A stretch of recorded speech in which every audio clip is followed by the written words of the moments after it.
Zima Omar Abud kwa mlahaka uliomwema, roho safi na moyo mkunjufu, na kukaribisha katika kipindi mwongozo wa kadhi. Na leo hii kutufungulia basi utangulizi na mwanzo wa kipindi chetu, tunaye hapa fadhilatu Sheikh Idris Nyaboga hafidhahullah, ambapo amewasili tayari kutuelimisha, na tutakuwa tunazungumzia masala muhimu yakiwemo masala haya ambayo ni ya kindoa, mambo ya kinyumbani, kifamilia na kijamii kwa ujumla. Kwa mlahaka mwema basi, roho safi na moyo mkunjufu, msikilizaji, nachukua fursa hii kumkaribisha Sheikh wetu katika kipindi. Karibu sana Sheikh Idris ili tuweze kunufaika kutoka kwako. Shukran, jazakallahu khairan. Bismillahirrahmanirrahim. Alhamdulillahi alladhi nasta'inu bihi ala umuri dunya wa din. Wassalatu wassalamu ala ashrafil anbiya'i wal mursalin, Muhammad ibn Abdullah wa ala alihi wa ashabi ajma'in, amma ba'd. Baada ya kumuhimidi na kumshukuru Allah subhanahu wa ta'ala, kwa niaba ya mahakama au idara ya mahakama kwa ujumla, na kwa haswa mahakama ya kadhi, tungependa kuishukuru idhaa ya Iqra FM kwa fursa ambayo wameweza kutupatia kama mahakama kwa ujumla au mahakama ya kadhi, kwa kuwa hii ni fursa ya kipekee ambapo nitasema mahakama ya kadhi au mahakama kwa ujumla haijapata fursa kama hii. Mimi sikumbuki wakati wowote tulipata fursa ambayo tutapata nafasi ya kuzungumza na Waislamu na Wakenya kuhusiana na mahakama ya kadhi.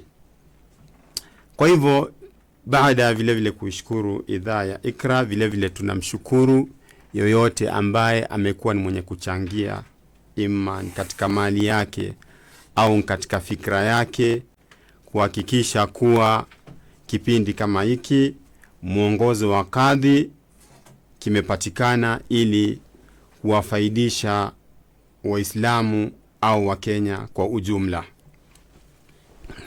Naam, mashallah, shukran sana kwa mukaddima huo ambapo umekuwa ni utangulizi uliomurwa kabisa kwa kipindi. Na baada ya kupata mukaddima huo, sisi pia tuna furaha kutoka upande wetu ambapo tunafurahia ushirikiano huu, ambapo tutakuwa na fursa pia ya kuweza kuwajuza na kuwaelimisha jamii kuhusiana na masala haya muhimu, kwa sababu masala ambayo yanasimamiwa na afisi ya kadhi ni masala ambayo ni nyeti, masala muhimu na makubwa, ikizingatiwa hasa katika suala zima hili ambalo ni katika kuzingatia kwamba ubora wa jamii, na katika kuzingatia jamii ambayo ni bora ni lazima kuwe na mafunzo. Na kama tunavyojua kwamba hadithi ya Rasul sallallahu alaihi wasallam ambapo ametufundisha ya kwamba tuwachagulie watoto wetu watoto ambao yani wazazi ambao yani baba awachagulie watoto mama ambaye ni mwema, mama mzuri, na mama pia naye hakikisha kwamba baba ambaye ni mume atakayempata watoto wake awe ni mtu wa muadilifu na dini na mambo kama hayo. Kwa hivyo ni muhimu sana tujue haya, ndio jamii iweze kutengea katika mujitama huu ambao tunaishi hivi sasa, hasa ulimwengu huu ambao utandawazi umekuwa ni mpana. Utandawazi umekuwa sasa ndio tegemeo kwa kila mmoja, si watoto si watu wazima. Baada ya kupata utangulizi huo, msikilizaji, basi moja kwa moja tunaingia na tunazama katika tuangalie yale mambo ambayo tutakuwa tukiyazungumzia na msikilizaji ayatarajie katika kipindi hiki cha mwongozo wa kadhi kila siku ya Jumanne. Okay, tukianza kabisa, kwa sababu leo tutakuwa ni mwenye kufanya utangulizi. Mukaddima. Ndiyo. Kwanza itakuwa ni bora zaidi kuelewa neno kadhi. Kadhi ni nani? Ndiyo. Au mahakama ya kadhi ni nani? Kwa sababu pia kuna maana ambayo unaweza kusema urfan, mazoea yetu au tamaduni yetu. Kadhi ni nani? Na kuna kadhi kwa maana ya kisheria ambao ni kama taasisi. Kadhi kama taasisi. Nasema hivyo kwa sababu imezoeleka, yani mtu ambaye anaozesha huwa anaitwa kadhi. Mtu ambaye anaozesha anaitwa kadhi. Kwa hivyo ukiwa katika hafla zile, wakati watu wanaoana, sangine utasikia watu wanaulizana kadhi ni nani? Kadhi ni nani? Nakumbuka si muda mrefu sana nimehudhuria hafla ya nikaa ya rafiki yangu. Kwa hivyo mzungumzaji msikitini akawa ni mwenye kusema kuwa alhamdulillah makadhi wote leo wamehudhuria. Makadhi wote wamekuwa ni wenye kuhudhuria. Okay, alimaanisha nini akisema makadhi wote wamekuwa ni wenye kuhudhuria? Alimaanisha kwamba pale kulikuwa na mashehe, na hawa mashehe huwa wanahusika sana katika kuozesha Waislamu. Lakini hakunikusudia mimi ambaye mimi ni kadhi, hakunikusudia mimi, aliwakusudia wale wengine ambao wanakuwa ni wenye kuozesha. Kwa hivyo katika lugha za kimitaa na mazoea yetu, tukisema kadhi ni mtu ambaye anafanya nini? Anakuwa ni mwenye kuozesha. Kuozesha sana. Naam. Kisha vile vile kuna maana ya kadhi kisheria au kama taasisi. Tukizungumzia kadhi kama taasisi au kisheria, ni yule ambaye anatatua kesi ambazo zimekuwa zenye kuletwa mbele yake. Jukumu la kadhi ni kutatua matatizo ambao kuna mlalamishi na kuna mtu ambaye ni mwenye kushtakiwa. Kisha kadhi anakuwa ni mwenye kusikiliza kesi, ana hukumu kulingana na sheria na maslaha. Huyo ndio kadhi. Kwa hivyo kuna kadhi kwa maana ya kimtaani ya mazoea ya watu, na vile vile kuna kadhi kwa maana ya taasisi. Kwa hivyo kuna tofauti. Kwa hivyo kimtaani mtu wote ambaye anaozesha ataitwa kadhi. Hata kama ni wewe siku ile labda utapata siku moja uwe ni mwenye kuozesha. Labda unaozesha binti yako, watakuita nani siku hiyo? Watakuita kadhi. Kimaana ya mazoea yetu, tamaduni yetu, tumezoea kila anayeozesha anaitwa nini? Anaitwa kadhi. Kwa hivyo katika mitaa mingine ukienda utakuta kuna shekhe labda mmoja peke yake ndiye huwa anafanya nikaa zote, akdu nikaa zote, yeye ndiye huwa anapelekewa anafanya nini. Kwa hivyo watu muitakuwa yeye ni kadhi wa ule mji au kile kijiji. Lakini tukiangalia katika sheria, kadhi sio nikaa peke yake, bali katika mambo ya kuozesha au mambo ya ndoa ni miongoni mwa mambo ambayo kadhi anakuwa mwenye kuangalia, yani kadhi kisheria au kama taasisi. Kwa hivyo kuna maana ya kadhi kimazoea na tamaduni zetu, na kuna maana ya kadhi kama taasisi au kisheria. Haya, msikilizaji, nikitumai kwamba umeweza kupata manufaa hapo ya kwamba kuna kadhi ya kimazoea, na ni kweli, au sisi kule usema ya Kiswahili ile kwamba kile atakayekuwa anaozesha basi atakuwa yeye anaitwa kadhi, na siku ile yule ambaye atakuwa amepata fursa ya kwamba anamuozesha binti yake au dadake, yeye pia huyo ataitwa kadhi. Lakini sasa kuna kisheria ambapo hiyo ni nguzo ama ni ngazi nyingine hiyo ambayo pengine pia tungepata ufafanuzi, ndio pia tuweze kujua hapa tofauti iko wapi kati ya makadhi hawa wawili. Naam. Ili tuangalie sasa, tumeelewa kadhi katika mazoea yetu na kisha kuna kadhi kama taasisi. Ndio. Ili tufahamu kadhi kisheria au kama taasisi, ni bora zaidi tuangalie historia ya kadhi au mahakama ya kadhi hapa nchini Kenya. Mahakama ya kadhi au kadhi Court hapa nchini Kenya ndio mahakama ambayo iko na historia ndefu zaidi. Ndio labda mahakama ya kitambo zaidi kuliko mahakama zingine zote. Kwa sababu kabla ya ukoloni yani, Ndiyo. Au nyakati za ukoloni, ukiangalia sehemu ya East Africa, upande wa pwani mwa East Africa, kulikuwa na utawala wa Sultanate ya Zanzibar, ambayo maeneo yao au utawala wao ulikuwa unaingia mpaka mwambao wa pwani Mombasa. Ndiyo. Kuna kitu ambayo wanaita 10 mile strip. 10 mile strip yani ni maili 10. Ndiyo. Kutoka ufuoni mwa bahari kuingia ndani yani, maili 10 yani. Kwa hivyo tukiangalia sehemu ya mwambao wa Kenya, kuanzia mpaka wa Kenya Tanzania, ambao labda tutasema itakuwa ni kule kunaitwa nini, Vanga. Ndiyo. Mpaka karibu na mpaka wa Somalia, Lamu kule juu. Ufuoni mwa bahari kilomita maili 10 kuingia Kenya nini ndani. Hiyo yote ilikuwa ni chini ya utawala wa Zanzibari. Ndiyo. Na sehemu kama ile ilikuwa wengi ambao walikuwa wanaishi katika maeneo kama yale ni Waislamu. Ndiyo. Na kwa hivyo kulikuwa na mahakama za kadhi zilikuwa zinapatikana katika maeneo kama yale. Kulikuwa na hiyo taasisi ya wakfu. Kisha wakoloni ni kama waliangalia kuwa kuna interest au maslaha ambao inapatikana na ufuo wa bahari ambao ni port. Wakawa ni wenye kunegotiate na wakoloni wa British ambao walikuwa wakitawala nchini Kenya.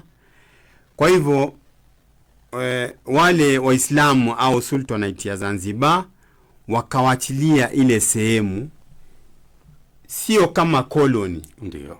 Ikawa ni kama wanaita protectorate. Walikuwa wanafanya tu ile administration, lakini sio kama koloni kama vile Kenya ilivyokuweko. Kwa hivyo sehemu kama ile ikawa ni protectorate ya Kenya. Ndiyo. Ambao nini ndio walikuwa wakifanya ile administration wa wazungu wa British.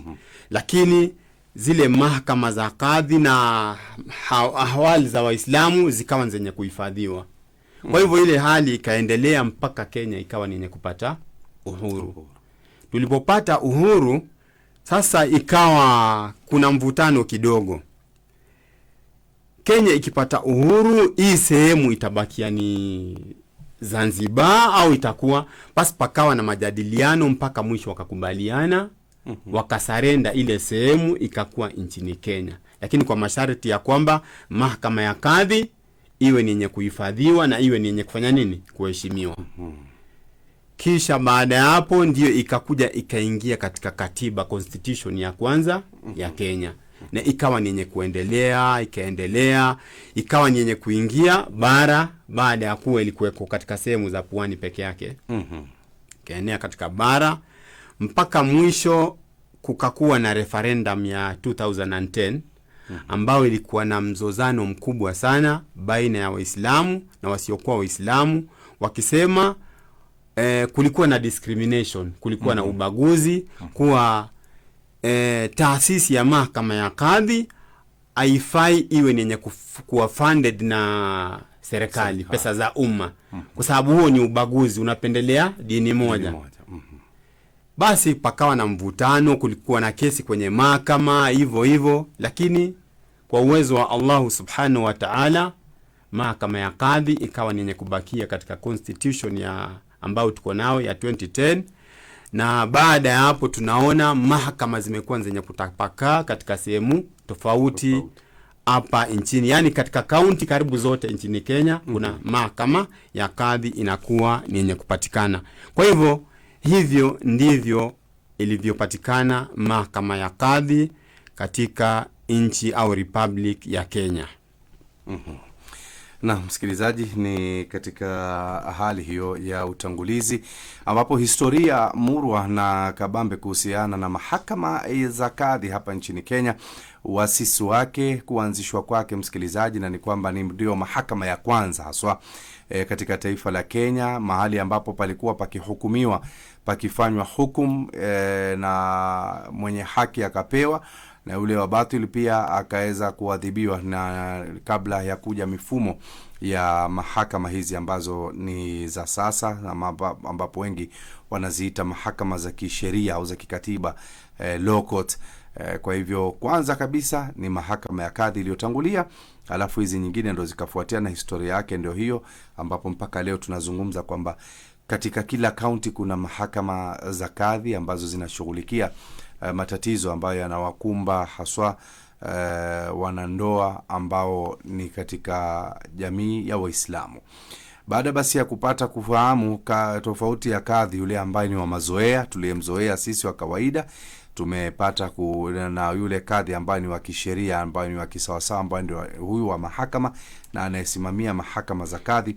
Sasa tumepata kidogo ufafanuzi, nikitumai msikilizaji hata wewe pia umeweza kubainisha baina tofauti ya makadhi hawa wawili. Kadhi yule wa kawaida ambaye tumemzoea wa uzoefu, alafu na huyu yule ambaye ni wa sharia ambaye ndiye anayesimamia mahakama hizo.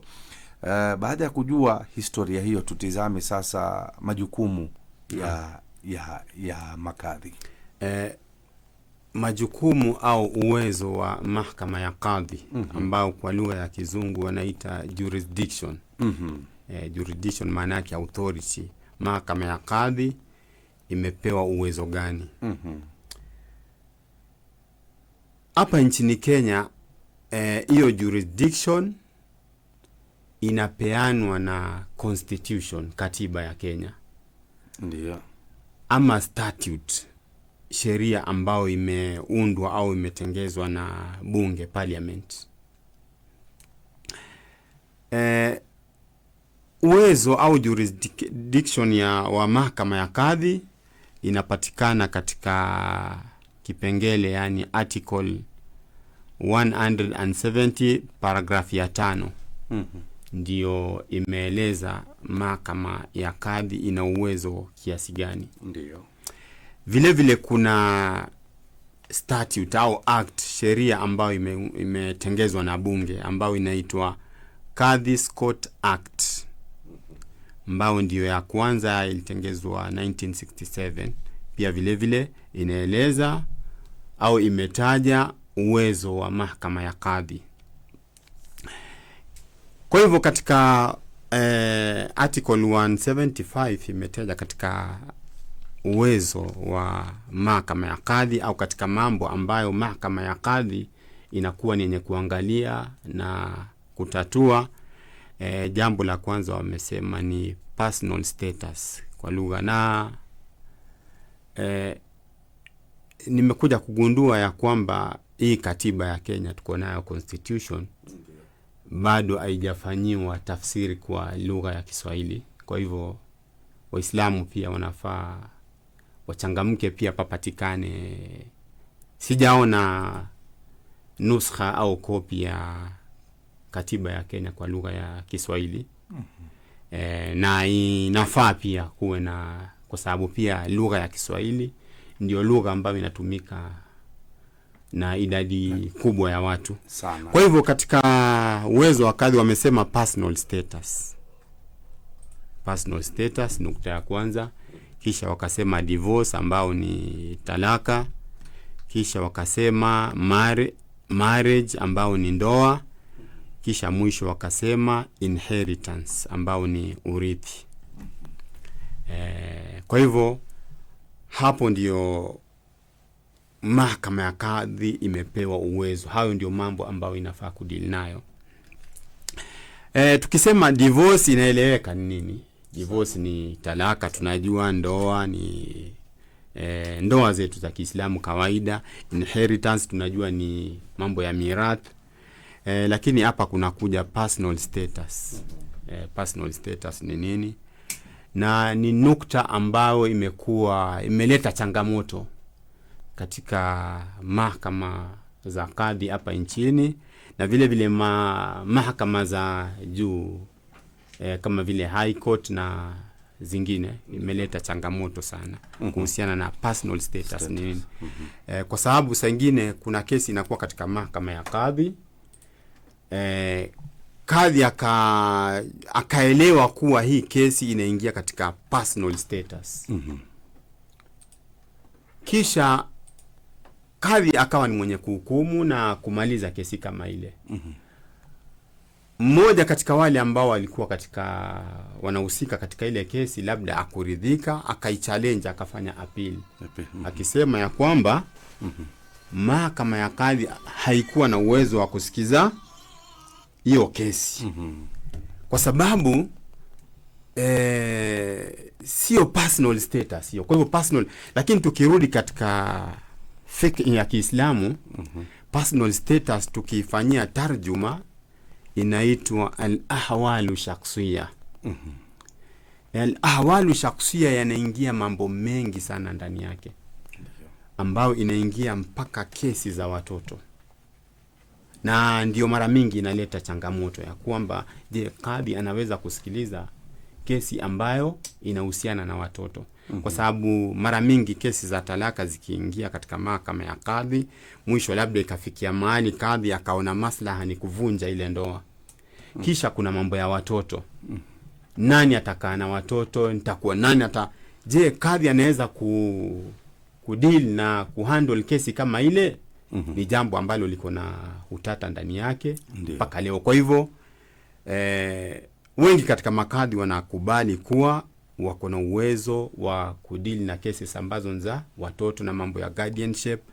Lakini shida inatokea pale mmoja katika wale ambao wanahusika katika ile kesi ikiwa labda mara mingi huwa inaleta shida ikiwa mtu anaona hata shinda, ndiye anakuwa anafanya nini? Anakuwa ni mwenye kuchallenge. Kwa hivyo personal status mpaka leo kuna mizozano, lakini tukiangalia katika fiki ya Kiislamu inaingia ndoa, talaka, mambo ya watoto na mambo mengine mengi sana ndani yake. Mambo ya paternity, labda kuna mizozano kuwa mtoto fulani kweli ndio babake mtoto au sio babake mtoto. Unaona mizozano kama ile vile vile inaingia katika personal status na mambo mengine mengi. Kwa hivyo mahakama ya kadhi imewezeshwa kuangalia kesi za personal status, kesi za talaka, vile vile ndoa na mambo ya mirathi. Kwa sharti wenye kuhusika katika kesi wawe ni Waislamu. Wote ni Waislamu. Maana yake ikiwa mmoja sio Muislamu, kwa mfano tumeona mtu kasilimu akamuoa mwenzake wakaishi, kisha mwisho ikatokea mmoja akarudi katika dini yake ambayo alikuweko kabla, kisha mmoja yule ambaye ni Muislamu akakimbia wapi? Kwa kadhi kwa sababu ya kesi. Yule mwingine anakuja anasema nini? Mimi sio Muislamu, kwa hivyo hauna uwezo wa kufanya nini? Wa kusikiza. Kwa hivyo kwa sharti ili kadhi awe na uwezo wa kusikiliza kesi yoyote ambayo amewezeshwa, ni lazima wahusika wote wafanye nini? Wawe ni Waislamu. Wote ni Waislamu. Nukta nyingine ambayo imeongezewa katika Constitution ya Kenya 2010 ambayo haikuweko katika ile Constitution ya kabla ni kuwa wahusika katika kesi mpaka wote wakubali kusikilizwa kesi yao na nani? Na kadhi. Wanasema submission, wajisalimishe kuwa kadhi atakuwa ni mwenye kufanya nini? Kusikiza kesi kama ile. Kwa hivyo kwa mfano wewe na mke wako amekushtaki katika mahakama ya kadhi, wewe respond kwa ile kesi ukasema mimi sijisalimishi katika mahakama ya kadhi, kwa hivyo ile kesi inafanya nini? Inakuwa imeanguka. Kwa hivyo hii kipengele haikuwekwa katika mahakama ile katiba iliyopita. Ilikuwa ukishtakiwa mbele ya mahakama ya kadhi katika cases za family, ilikuwa hauna budi utafanya nini? Utakuwa ni mwenye kuendelea na kesi yako, na kama hautaridhika utakuwa ni mwenye kufanya rufaa au appeal katika mahakama. Lakini katika constitution ya sasa, ikiwa mmoja hatakuwa ni mwenye kuridhika au hatakuwa ni mwenye kukubaliana na kuwa kesi yake iwe ni yenye kuendelea kwenye mahakama ya kadhi, basi akikataa, basi kadhi anakuwa ni mwenye kupoteza ule uwezo wake wa kusikiza mashtaka au kesi kama ile. Kwa hivyo hapo kwa ujumla ndio uwezo ambao mahakama ya kadhi imekuwa ni yenye kupewa na sheria hapa nchini Kenya. Na msikilizaji, ni maelezo hayo na majukumu hayo ambayo kadhi anayo kwa mujibu wa katiba hapa nchini Kenya, nikidhania kwamba tupo sambamba na wewe msikilizaji katika hili, tunaandamana. Na kumbuka kipindi hiki ni kwa ajili yako, kwa sababu kila tunapokuwa tunabuni vipindi huwa tunavibuni msikilizaji kwa kuwa tunakulenga wewe, na wewe ndio mtegemewa. Kwa hivyo ni kipindi chako wewe msikilizaji. Hiyo basi, pia katika siku hii ya kwanza tungependa kusikia kutoka kwako kipindi chetu cha Muongozo wa Kadhi, ambapo ni kipindi kipya kitakachokuwa kinazungumzia masala haya muhimu ambayo ni tunapaswa sisi kuyafahamu, na ndio kutengeneza jamii nzima na mujtama wetu kwa ajili ya kuyaelewa na kuyafahamu mambo kwa jinsi vile yanavyotakiwa yafahamike, sio kwa tunavyotaka kuyafahamu, la, ni mambo tuyafahamu kwa jinsi yanavyotakiwa kufahamika. Ndio tutakuwa katika mujtama ambao ni wa amani, upendo katika kuishi miongoni mwa jamii. Baada ya hapo msikilizaji, kumbuka pia tunakupatia fursa wewe uweze kujumuika nasi na utupatie mwelekeo na mapendekezo yako kupitia 0727444454 au 0738648881. Na leo msikilizaji, tusianze kwenye maswali moja kwa moja kwa sababu bado hatujakuwa na mada. Leo tulikuwa tunaangalia tu utangulizi wa kipindi na kukujuza wewe kuhusiana na kipindi chetu, yale matarajio ambayo utakuwa unayatarajia, ni matarajio gani uyaweke ndani ya kipindi hiki Muongozo wa Kadhi. Muongozo wa Kadhi ndio kipindi msikilizaji kilichopo hewani hivi sasa. Nambari ziko wazi, iwepo kuna pendekezo lolote lile ambalo ungependa tuweze kulitilia maanani katika kipindi hiki, basi nasi tupo tayari katika utangulizi huu wa kwanza kabisa wa kipindi hiki Muongozo wa Kadhi. Utangulizi ambao kwa hakika umekuwa ni murwa na wenye fasaha, ulionyooka. Yani wenyewe wanasema huu ni utangulizi ambao hautaki maelezo, yani tayari unajieleza wao wenyewe, self explanatory wenyewe wanauita kwa lugha ya Kimombo. Kwa hivyo msikilizaji, na wewe pia utakuwa na fursa hivi sasa katika dakika hizi tuweze kuchangisha na wewe katika swala hili. Matarajio yako ni gani katika kipindi hiki, na kuna mazuri gani ambayo ungependa uyasikie ndani ya kipindi hiki cha Muongozo wa Kadhi? Aliwa Umoja hapa anasema wa alaikum salaam wa rahmatullahi wa barakatuh. Anasema napongeza kwa pamoja, anasema napongeza kipindi Ikra Omar Abud na Idris hapo, kusikia sauti zenyu kwa furaha, salamu sana, mashaallah. Asante sana Aliwa Umoja, na sisi pia tunakupongeza wewe kwa kuichagua idhaa ya Ikra FM. Idhaa ya Ikra FM. Tuje tuangalie hivi sasa katika kujua kwamba upande wa kesi kutaka kusikilizwa na kadhi, sharti awe ama wote wawili, mshtaki na mshtakiwa, wawe ni Waislamu. Je, kadhi anaweza kuwa yeyote ambaye pengine si Muislamu lakini amesoma sharia law, amesoma vizuri sana katika chuo na amefuzu, anaweza yeye kuwa kadhi? Katiba, constitution imesema, na sheria zingine zimesema kadhi ni lazima akuwe Muislamu. Kwa hivyo kadhi ni lazima awe ni mwenye kuitakidi dini ya Kiislamu. Kwa hivyo kama mtu sio Muislamu hawezi kuwa kadhi, hawezi kuwa hukumu Waislamu. Kwa hivyo lazima mtu awe ni Muislamu ndio awe ni mwenye kuwa au kupewa nafasi ya kuwa kadhi hapa nchini Kenya. Hata kama amesomea sheria, amebobea katika sheria, maadamu yeye sio Muislamu, basi hawezi akawa yeye ni kadhi. Na naona siku hizi katika mahakama za kadhi wako wafanyikazi ambao si Waislamu. Manake naona kumetangamanwa hivi sasa Waislamu na wasiokuwa Waislamu, na wote wanafanya kazi kama clerks, wale office, front office na mambo kama hayo. Je, na hawa nao ni vipi? Maana najua ni judiciary pia ndio iliweza kuamuru hivyo. Ya katika mahakama au judiciary kwa ujumla, wakiajiri wanaajiri watu kama wa Kenya. Ndio. Wanaajiri watu kama wa Kenya. Okay. Kwa hivyo hata wakiajiri wale ambao ni makadhi, wanaajiri kuwa kwanza wao ni wa Kenya. Ndio. Kisha kunatokea vipengele vingine vinaonyesha hapa sio lazima ukuwe Mkenya tu peke yake, bali lazima vile vile ukuwe nini? Uwe wewe ni Muislamu. Kwa hivyo kwa wengine kando na kuwa ni sio Waislamu, wao wakiajiriwa wanaajiriwa kama Wakenya na wako na haki ya kuajiriwa kama Wakenya. Ndio.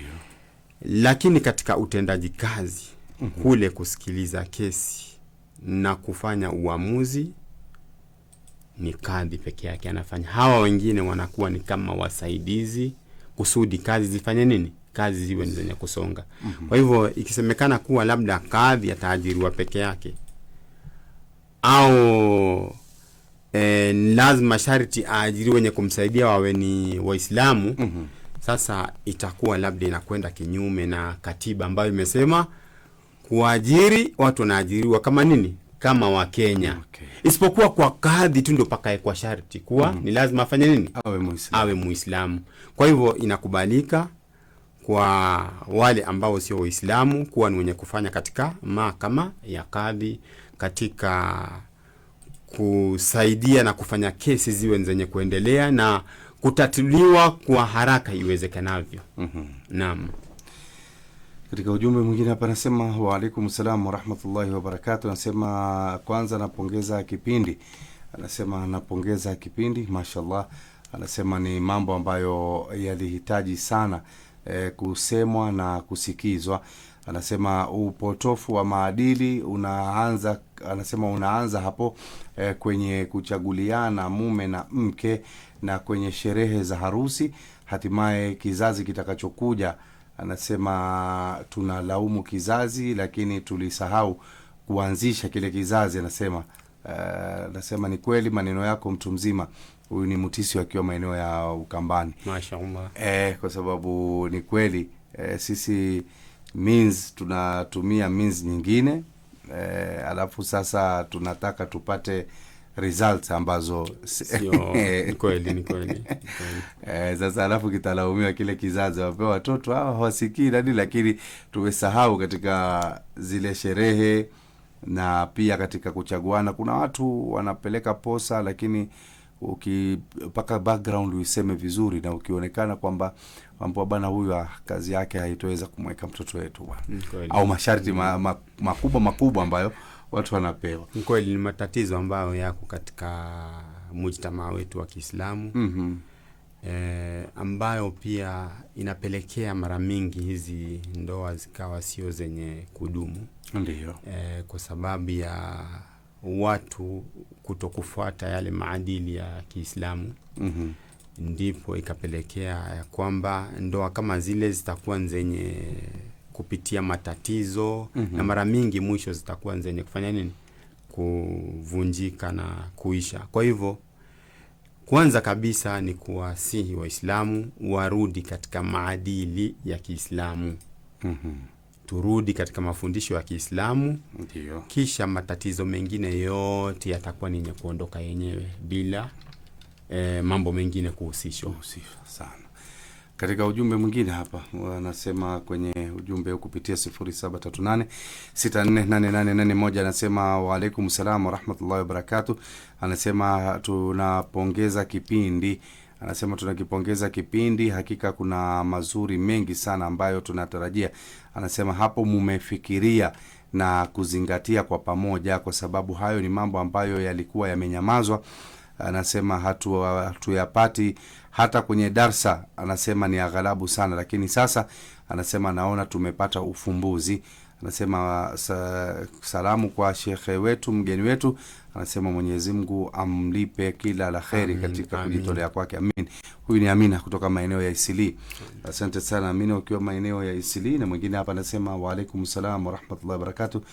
Anasema mimi natarajia makubwa sana kwenye kipindi hicho, hasa katika masala haya ya familia, kwa sababu ni mambo ambayo hufunikwa sana na jamii.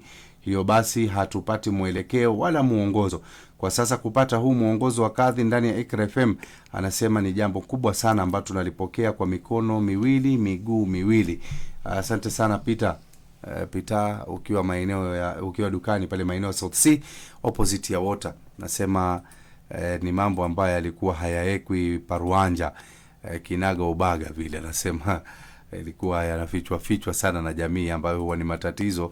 Watu wanaona pana kwa nini tuyaeke hadharani, halafu itakuwa aibu kwetu sisi kama Waislamu, kama jamii na mambo kama hayo. Naam, katika utangulizi wetu Sheikh, siku hii ya kwanza, naona tuna dakika 5 hivi sasa kabla ya kuanza kutamatisha kipindi chetu. Kuna maneno muhimu nadhani tuyapate. Katika nukta muhimu ambayo nukta ambazo zitakuwa zenye kuelezewa na kufundishwa katika program ambazo zitafuatia, ndio ni kuhusiana na kuwa bila shaka matatizo yamejaa manyumbani. Matatizo yamejaa, ni mengi, yameshindika kutatulika, na labda mtu sasa ameamua ni kupeleka mashtaka yake wapi? Kwenye mahakama ya kadhi. Hapa ndio sehemu ambayo wengi katika Waislamu wanapata challenges. Ndio wanapata challenges, na hizi challenges zinapatikana kwanza kabisa kwa kutoelewa nitaanzia wapi, niende wapi, na unaona. Ndio. So wengi wakiwa na matatizo hufikiri tu labda utakuja uingie kwa kadhi na uanze kufanya nini? Uanze kumuelezea matatizo yako, na kisha kadhi afanye nini? Awe ni mwenye kutatua na amemaliza pale. Iko hivyo mara mingi sana kwa Waislamu. Lakini mtu akiwa na mashtaka yake anataka kuleta katika mahakama ya kadhi, ni lazima kuna hatua ambazo lazima awe ni mwenye kupitia sana, ambayo ni kutayarisha yale mashtaka yake. Yale mashtaka yanakuwa ima ni kwa njia ya petition. Ndio. Petition itakuwa ni stakabadhi ambazo hayo maneno ambayo labda utakuja kumuelezea kadhi, ndio yanafanywa kwa uandishi na iko na namna yake ya kutengezwa. Sio kujiwekea tu vile unataka. Ndio. Naam. So kuna namna ya kuweka yale malalamishi yako na ushahidi wako kwenye zile stakabadhi. Kisha ndio hizo zinakuja kwa kadhi. Ndio. Unaona? Inafanywa assessment na nini, kisha unalipia, kesi yako inafanya nini? Inakuwa nini kupata nambari. Kwa sababu kesi ni nyingi. Huwezi tu kesi hazitaji kwa jina ya mtu na fulani, huwa zinakwenda kwa namba. Kwa sababu kwa watu sengine watu na majina ufanana. Labda kuna Abud kama wewe mwingine. Na huyo Abud mke wake jina lake ni kama mke wako. Na labda wote wana kesi katika mahakama ya kadhi. So ukienda kusema ni nani mtu kadhi za kushindwa ni Abud gani? Unaona? Kwa hivyo zinakuwa zinatumia namba. Kwa hivyo kesi yako inapata namba. Ndio. Kisha yule ambaye ni mwenye kushtakiwa anapewa na anajulishwa kuwa kuna kesi ambayo iko mbele ya mahakama dhidi yako. Na umepewa nafasi au muda fulani, muda kiasi fulani, uwe ni mwenye kujibu kesi yako. Kwa hivyo ule muda ambao mtu amepewa, yani awe ni mwenye kujibu mashtaka, anatakana awe ni mwenye kujibu mashtaka. Ndio. Ama ikiwa ana fursa anaweza kuja kwa mahakama akasema niko na kesi yangu namba fulani fulani, nipatieni muda nifanye nini. Kwa hivyo kadhi anaweza kuangalia, labda ameitisha miezi 2, amwambia hapana nakupa mwezi mmoja, ama amkubalie huo miezi 2, unaona. Kisha akijibu yale mashtaka katika kesi yake, ndio labda atapinga na nini. Kwa mfano mke labda anataka ndoa ivunjwe, yeye akajibu akasema ndoa haifai kuvunjwa, bado mimi nampenda mke wangu, tumejaliwa kuwa na watoto, ndoa ikivunjika kutakuwa na madhara, kutakuwa na shida kwa watoto nini. Kisha pia na yeye anapeleka mashtaka yake kwa yameandikwa, yani documented, atapeleka kwa kadhi. Kisha itawekwa kwenye ile file ya ile kesi. Kisha watapewa siku, watakuja. Kwa hivyo kadhi anaweza kuzungumza na wao, kisha angalie hii kesi. Sangine kadhi anaweza kuona hii kesi inaweza kutatuliwa kwa nje ya koti. Anaweza kuwatuma ima ni kwa shekhe wa mji, imamu, au akawahusisha wazazi wa upande zote mbili. Au family ya kina mke na familia, akawaambia nendeni sikizeni hiyo kesi, jaribuni kutatua, kisha mfanye nini, murudi. Sasa kuwapatia mwezi au muda wao wenyewe watakavyokubaliana. Kisha wakirudi, ikiwa wamekubaliana, basi yale makubaliano ndio uamuzi wa kadhi. Ndio Kadhi inachukua ule kuwa sasa huu ndio uamuzi wa mahakama, na ile kesi inakuwa inafanya nini, imeishia pale. Kwa mfano watakuwa ni wenye kurudi na hawajakuwa ni wenye kukubaliana, au wamekubaliana katika mambo fulani na mengine hawakukubaliana. Kwa yale ambao wamekubaliana yatawekwa kando, kisha kadhi atakuwa ni mwenye kuangalia, kusikiza kesi katika yale mambo ambao hawakuweza kutatua nje ya mahakama, kisha kesi itakuwa ni yenye kutatuliwa. Kwa hivyo kuhusiana na kuleta kesi katika mahakama ya kadhi au mahakama zingine zozote, Waislamu wengi hawajakuwa ni mwenye kuelewa. Wao ufikiri tu kuwa utakwenda utabisha kwa kadhi na utaingia na utaanza. Sengine wanakuja wanasema shika namba yake mpigie saizi hizi. Unaona? Mpigie simu saizi hizi aje afanye nini? Aje aseme anataka. Kwa hivyo kuna zile taratibu mpaka kesi yako ifanye nini? Iwe ni yenye kusikizwa. Na hizi taratibu ni kuhakikisha kuwa kila mtu amepata haki yake. Uwezi tu kupiga simu kwa nani na useme kuwa nimekasirika sana, unamfanyaje mke wako, kwa hivyo nimevunja ndoa yake, itakuwa hujakuwa ni mwenye kufanya uadilifu. Kwa hivyo kuna zile taratibu ambazo zinatumika mpaka mtu awe ni mwenye kufanya nini, kupata haki yake, ambazo inshallah biidhnillah zitakuwa zenye kuzungumziwa katika barnamiji ambazo zinafuatia inshallah. Shukran sana, shukran za dhati Sheikh Idris kwa kuweza kujumuika nasi kwa wakati wako, kwa nguvu zako, ilmu yako, na kutuelimisha kwenye ilmu hii ambayo Allah amekukadiria. Tukitarajia inshallah na kutazamia kuungana nawe mbele huko inshallah katika vipindi vyetu vitakavyokuwa vinafuatia na ambavyo vitakuwa kwenye mada. Aliwa Umoja anasema wa alaikum salaam wa rahmatullahi wa barakatuh. Nashukuru kipindi Ikra na mgeni wetu Idris boy, mpe salamu sana. Na ameshazipokea ndugu yetu Ali wa Umoja, na ndio tumefika tamati inshallah hadi juma lijalo. Msikilizaji, panapo majaliwa yake Ilahi Manani, na wewe pia sija kutia kapuni kwa kutuazima kiungo chako muhimu cha sikio kuanzia mwendo wa saa 6 hadi sasa ambapo tumeweza kutua nanga. Basi inshallah tumeweza kukupatia shukrani za dhati. Hadi juma lijalo, umekuwa nami mtu mzima Omar Abud. Bye bye for now.